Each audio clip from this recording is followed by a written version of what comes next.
ঐতিহ্যবাহী Laksam pilot school মাঠ থেকে আপনাদেরকে আমি দেখানোর চেষ্টা করতেছি বৈষম্য বিরোধী ছাত্র আন্দোলনের যে প্রোগ্রামটি হওয়ার কথা ছিল সেটি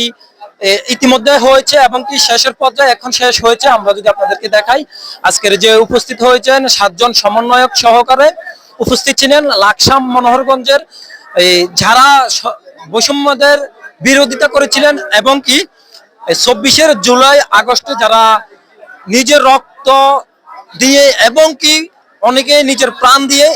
এই মাতৃভূমিকে স্বাধীন করার জন্য এবং কি ফ্যাসিবাদদের বিরোধিতা করার জন্য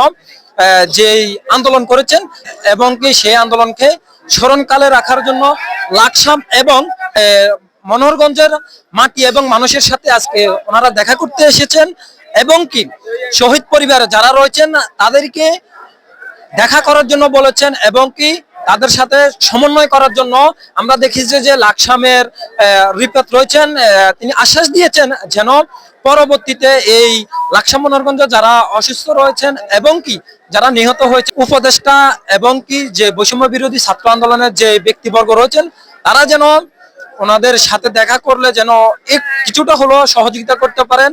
সেজন্য আহ্বান জানিয়েছেন। সর্বোপরি আজকের ভিডিওটি যারা দেখতেছেন আপনাদের সবাইকে অসংখ্য ধন্যবাদ এবং কৃতজ্ঞতা জানিয়ে অ্যানালাইসিস বিডি চ্যানেলের পক্ষ থেকে এখানে শেষ করলাম।